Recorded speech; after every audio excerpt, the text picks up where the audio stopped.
I am not sorry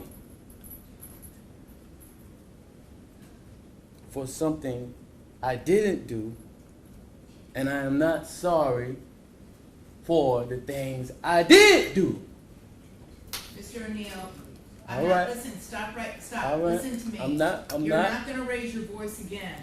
I'm You're not going to raise my your voice again. I'm not. I will have you removed from this courtroom. I can sentence you without you being present. Yes, ma'am. You don't conduct I yourself. understand, Your Honor. Thank you. But I will say, I'm sorry for your loss. 19 years I've been at this job. I've seen human beings killed at the hands of others in every way imaginable. You name it, I've seen it. Shootings, stabbings, drownings, suffocatings, blown apart by cars, some DUI manslaughter cases, horrible things. This is the worst case I have ever seen as far as the facts go.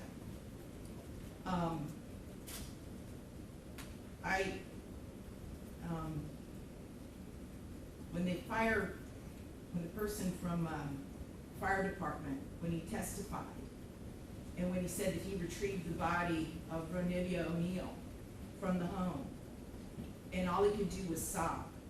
It took every ounce I had not to start sobbing too.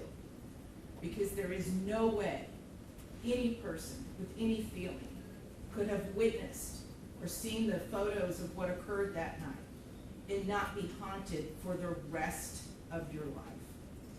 I know I will be. For the rest of my life, I'll be haunted by what I saw as far as the evidence and just the abject cruelty of it all. The abject cruelty.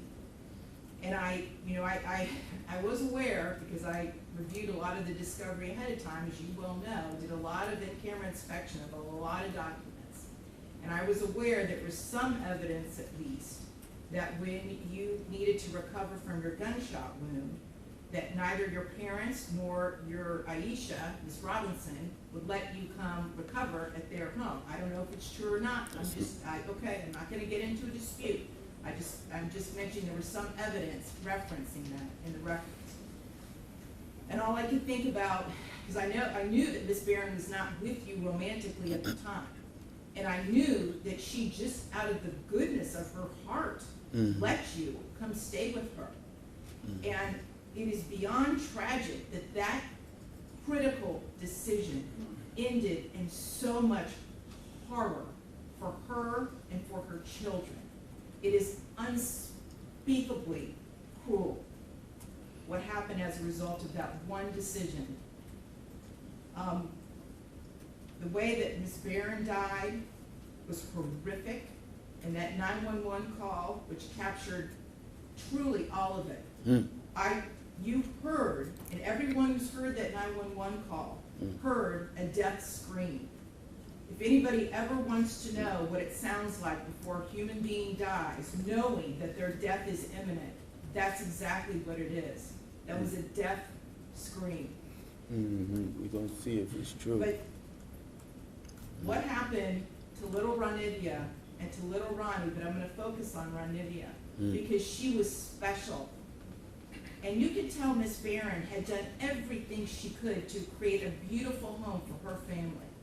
I noticed that the Ronivia's bedroom, before you set it on fire, you could tell she tried so hard to make her feel like a princess. Kenyatta did everything she could. And I noticed too in the kitchen, on the refrigerator, she put up magnets that said faith, love, family, hope. And then you know what else happened to that refrigerator during that night? It got splattered with blood all over it due to what happened. Little Ronivia, she couldn't scream, she couldn't run away, and she witnessed what you did to her mother as far as shooting her mother in the arm with the gunshot. She knew. And the horror that that child suffered. And she already had a life where she was born with challenges regarding her physical and her mental disabilities. But the pain and suffering that she suffered that night at your hands, unspeakable, absolutely unspeakable. And at the moment, that first time you struck her with that hatchet, and little Ronnie testified that all he could see was tears coming out of his sister's face. At that moment, that child knew.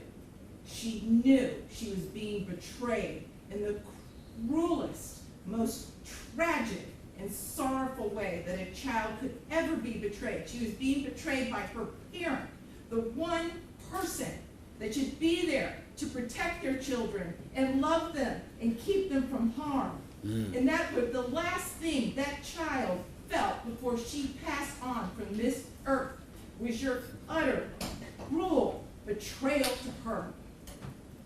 And I read somewhere, and I don't know if it's true or not, I have no idea, but I read somewhere that souls pick their lives, and that they know exactly how difficult their lives are going to be before they enter into this world. And I don't know if that's true or not, but if it is, Ronivia O'Neal is one of the bravest souls I have ever come across in my 54 years on this planet.